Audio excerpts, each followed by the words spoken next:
Puis c'est cette histoire-là que je vais vous raconter.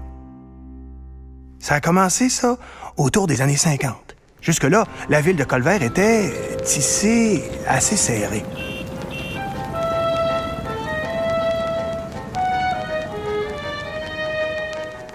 Puis en quelques années, l'auto est devenue accessible à tous. Comme c'était devenu facile de se déplacer rapidement, les gens ont quitté les vieux quartiers pour s'installer en pleine campagne. Et une rue à la fois, une maison après l'autre, la ville s'est étalée, puis étalée, puis étalée. Aujourd'hui, presque tout le monde a sa maison individuelle. Ça, c'est moi.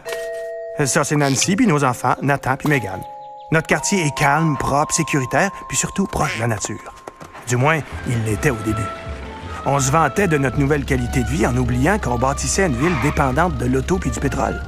L'auto encourage l'étalement urbain qui force l'achat de l'auto. Puis plus on s'installe loin, plus on en a besoin.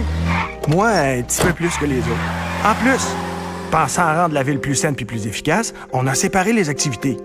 On s'est servi du zonage pour éviter, par exemple, que les industries polluent les maisons. Une belle intention, mais en poussant la logique à l'extrême, aujourd'hui, la maison, le travail, les loisirs, les services publics puis les commerces sont tellement loin les uns des autres qu'on fait plus rien à pied. L'automobile est devenue incontournable. On l'utilise pour tout. Nous autres, par exemple, tant qu'à en avoir une, on va reconduire Megan à l'école. Pourtant, c'est pas loin. Après ça, Nancy au travail. Puis après ça, moi. Puis le soir, on refait le même chemin inverse, puis on amène Nathan au centre sportif parce qu'il faut bien qu'il bouge un peu. Puis je suis pas le seul à avoir cette vie-là. Plusieurs familles ont même 2 ou 3 autos. Dans une journée, ça en fait de la route.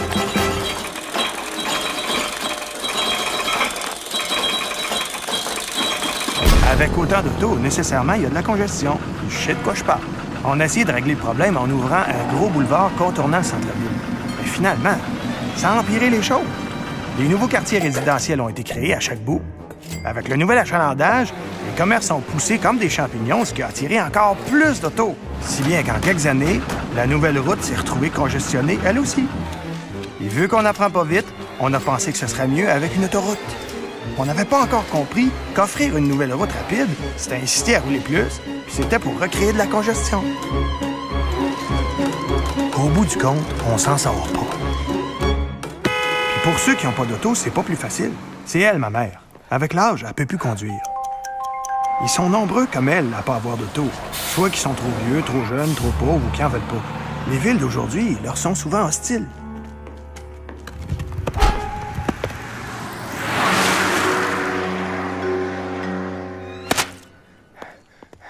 Venir nous voir est devenu un enfer pour ma mère. Puis plus souvent qu'autrement, pour lui éviter ça, je me retrouve à jouer au taxi. Même chose quand vient le temps d'aller ailleurs, à la quincaillerie, par exemple. Aujourd'hui, quand on a quelque chose à acheter, c'est toujours un peu plus loin, puis on y va presque toujours en auto. Bref, l'auto prend toujours plus de place. Les routes, les ponts, les échangeurs, les viaducs, les stationnements, c'est toutes des infrastructures qu'il faut construire puis entretenir. Ça coûte cher à tout le monde. C'est rendu le royaume de l'asphalte, du béton et du goudron. Puis laissez-moi vous dire que des fois, il fait chaud, pas à peu près. C'est vrai qu'on s'aide pas. On a pavé d'immenses surfaces pour stationner les voitures. Ça a créé des îlots de chaleur qui augmentent les risques de smog puis qui sont nuisibles pour la santé. Parlez-en, mon gars. Mais plutôt que de régler le problème à la source, on préfère se tourner vers la technologie pour nous soulager, même si ça contribue souvent à augmenter nos émissions de GES.